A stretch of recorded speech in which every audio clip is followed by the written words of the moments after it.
Hey guys, this is Steve Wolbach, your friendly public adjuster. I have with me tonight Al. Al is joined my team. He's one of the fellows that I'm training with right now, and he's been coming for a couple of weeks, and I can see a lot of growth, and he's learning a lot. There's no question about that. Al, let me ask you something. I'm going to ask just a couple of real quick questions. We're not going to take all night, but with being a public adjuster or the function of a public adjuster, did you have any idea what they really were out there before you came into this organization? Yes. Okay. I've worked with public adjusters. I've had two homes over the course of my life. Worked with public adjusters on probably 3 occasions. I was quite frankly quite shocked when at what they did for me. The results they got. Yeah, the results. It was pretty amazing. Actually, my wife at the time, she worked as a secretary for the company, and she would come home and she'd tell me some of the stories that she overheard. So we got an idea what the business was about, but we never experienced anything. Till one time. We had a fake candle in a bow window in our home in Philly, and we were out for the night. The candle somehow fell out of the bow window and fell onto the carpet. And when we got there, there was a nice golf ball sized burn hole on the carpet. So I said, our first reaction at the time was, let's see how we can hide this. We'll put furniture over it and everything, but she said no. I said, look, we're going to call the public adjuster that I work for. We'll give them a chance and see what they're all about. So they came out, spoke with us, and I was I was hesitant as usual. I mean, that's just me. I was very I had my defense up. They weren't going to, lock me into anything that I didn't feel comfortable with. Right. But they basically said, well, that's a claim, and we'll get you a whole new carpet replaced. And that was basically all I needed to hear. And the end was it was a very positive experience you had there, right? Oh, without a doubt. Okay, good. When they tell you something that you didn't even fathom.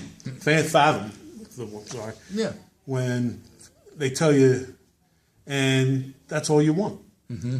You want, and they told you what you probably would have got if I would have just called the insurance company myself, which I wouldn't have.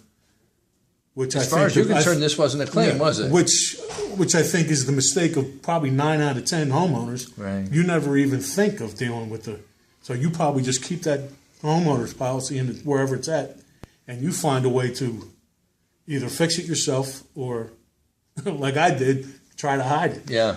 So you were just going to live with it. Live with it, yes. Okay. And, all right, well, let me ask you something else here. Now that you've joined the team, we've been out on a couple policy reviews where we're looking at people's homeowners policy.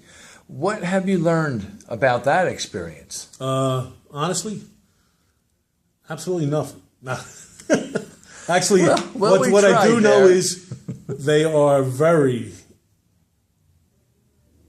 what's the broad, and there's a lot of different variations of policies, right? There's not what I would think that they're all basically set up the same way with the same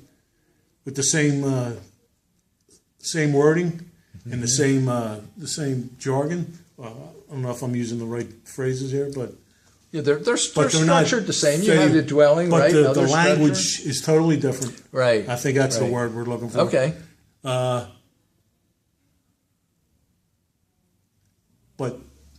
And the language is different, yet they mean pretty much the same thing. And you got, now it's my job to differentiate what each, what they all mean. And that can be an undertaking. And it can be an undertaking. Well, what are you finding out from the owner themselves? What do they know about their policy?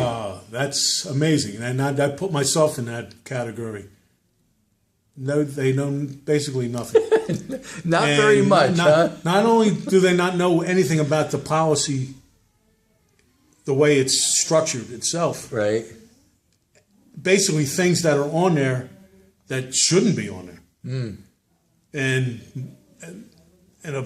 a main one was when we did a family member's policy. Mm-hmm. They actually had a second mortgage still listed on their policy that was settled years before that, right. Years ago, and it was still on there, which could have caused them problems, right? If they needed to go into that policy, and very eye-opening to say the least. Okay, all right, good.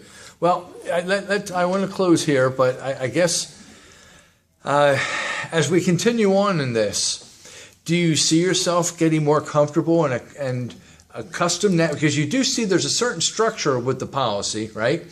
So do you think that the more you see, the more you're going to be more comfortable as looking at the next one? Without a doubt. Okay, good. Just like anything else, and the more you